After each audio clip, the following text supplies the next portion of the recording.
Տիկին Ջուլհակյան կշարունակենք այս հարցադրումները, եթե ինչ-որ բաներ մոռացաք ասել կասեք։ Նախ ես ուզում եմ ողջունել ձեր այն դիրքորոշումը, որը կապված էր քննչական կոմիտեի տարածած հաղորդագրության մասով, որտեղ ակնհայտորեն ոտնահարված էին անձի իրավունքները, մասնավոր կյանքի իրավունքը, եւ ես հույս ունեմ, որ դուք ի պաշտոն նաեւ կկոմունիկացնեք ձեր դիրքորոշումը եւ քննադատությունը համապատասխան մարմնի ղեկավարին։ Հիմա ֆունդամենտալ հարցին։ Դուք ձեր ելույթում էլ ասացիք, որ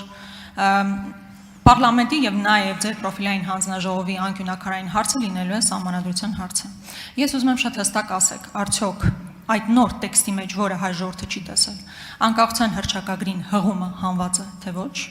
Ժամկետների մասով ինչու են այդ փոփոխությունները տեղի ունենում։ Մարտի 1-ին պետք է հրապարակվեր, հիմա ասում եք մինչև տարվա վերջ, ինչ հանգամանքներով պայմանավորված է այդ փոփոխությունը։ Եվ անկյունակարային հարցը, որ Տիկին Վարդանյանը հնչեցրեց։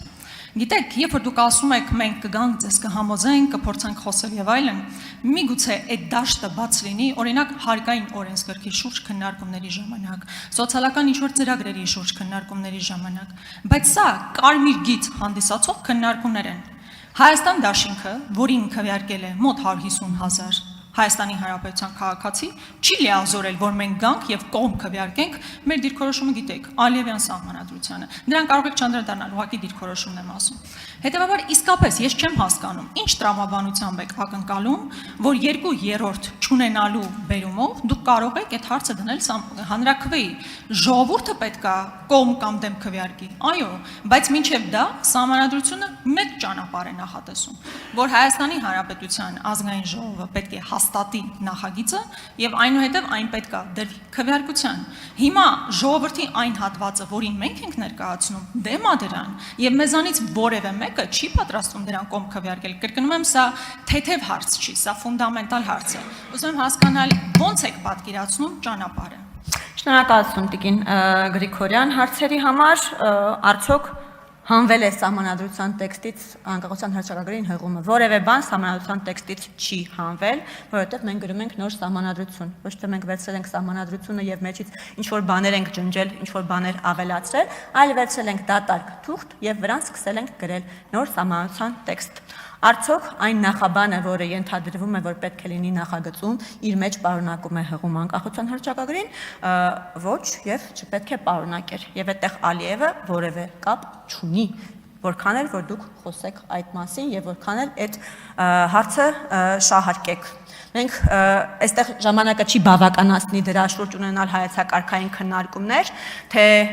ոնց է պատահել, որ մենք ուզած թե չուզած ապրում ենք նոր պետության մեջ եւ այդ նոր պետությունը պետք է ունենա նոր համաձայնություն պետություն քաղաքացի եւ քաղաքացի շրջանակներում մեր ժամանակը հարց ու պատասխանի վստահաբար չի բավականացնի դրա համար, բայց այդ քննարկումը շատ կարեւոր է, որպես մենք եւ դուք որպես հակադիր դիրքորոշումներ ունեցող քաղաքական գործիչներ այդ հայեցակարգային քննարկումը ունենանք։ Ես իմ ելույթում նշեցի, մենք պետք է պատասխանենք այդ հարցին, ինչ պետություն ենք մենք պատկերացնում, որ պետք է ունենանք, ինչ նպատակներ ունեցող պետություն ենք մենք պատկերացնում, որ մենք ունենանք։ Համենայն դեպս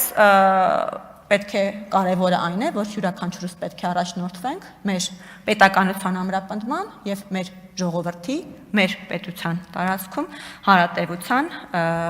ապահովման հրապարականով։ Եկեղեցու հետ կապված, եթե ես ճիշտ եմ հիշում, Տիկին Վարդանյան ձևակերպ որևէ նոր բան այնտեղ գրված չի, բայց վստահ եմ, իմ հիշելով որևէ բան այնտեղ չկա, այսինքն բացառիկ դերի նշման հետ կապված որևէ խնդիր մենք չունենք, հայ առաքելական եկեղեցին մեր պետականության բացակայության պայմաններում եղել է մեր ազգապահպանության հիմնական շարժիչ ուժը, մենք դրա հետ բնականաբար որևէ խնդիր չենք կարող ունենալ, բայց նաև մենք ասում ենք, որ հասկանալի է, որ եկեղեցին պետք է զբաղվի ազգապահպանությամբ, երբ չկա պետություն եւ պետականություն, բայց երբ կա պետություն եւ պետականություն, այդտեղ մի քիչ գործառույթները արդեն փոխվում են։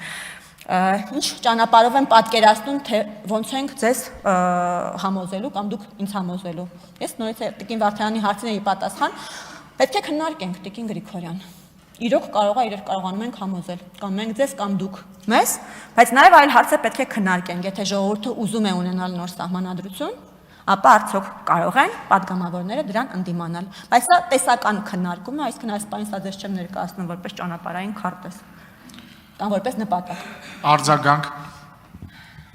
Փաստորեն ֆիքսենք, որ անկախության հռչակագրին հղումը որևէ կերպ արտացոլված չի լինելու Սահմանադրության նոր տեքստում, դա արձանագրեցինք, ժամկետների հետ կապված նոր բան չասացիք, ինչու փոխվեց մարտի 1-ը մինչև հիմա տարվա վերջ։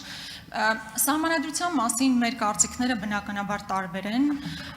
դրա մասին կարծում եմ առանձին ելույթով կխոսենք, բայց ֆունդամենտալ հարցը Տիկին Ջոհակյան շարունակում է լինել հետևյալը։ Սահմանադրությունը մեկ ճանապարհ է նախատեսում նոր սահմանադրության ընդունման։ Այն է խորհրդարանի 2/3-ը հաստատում է եւ այնուհետեւ այդ նախագիծը դրվում է հանրաքվեի։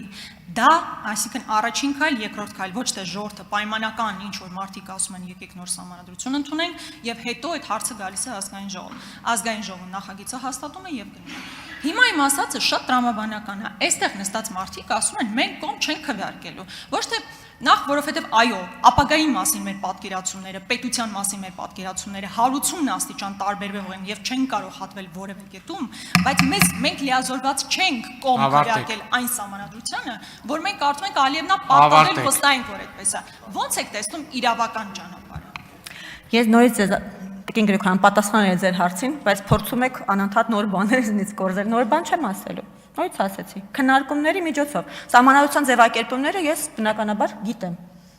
Ինձ դա հիշեցնել պետք չէ։ Ինչ վերաբերում է նրան, թե ինչու դեռ մարտին պետք է հրապարակված լիներ, ինչու դեռ չի հրապարակվել, այդ մասին էլի ենք խոսել։ Մենք քննարկումների կարիք դեռ ունենք, այդ թվում եւ թիմի ներսում վերջնականացնելու հետ կապված։ Հենց պատրաստ լինի, այսինքն մենք երբ զգանք, որ դա ամբողջական տեքստ է, որը կարծում ենք, որ արժանի է հանրությանը հրամցնել որպես սահմանադրության արդեն եղած նախագիծ, որի շուրջ բնականաբար պետք է սկսվեն քննարկումներ եւ նաեւ համապատասխան առաջարկներ ընդունել, նորից դրանց այդ առաջարկների հիման վրա փոփոխություններ, բնականաբար այդ ժամանակ արդեն կհրապարակվի, բայց նորից եմ ասում, ժամկետը նշվել տարվա վերջ մինչեւ հրապարակումը, մենք այդ ժամկետների մեջ կտեղավորվենք։ Շնորհակալություն։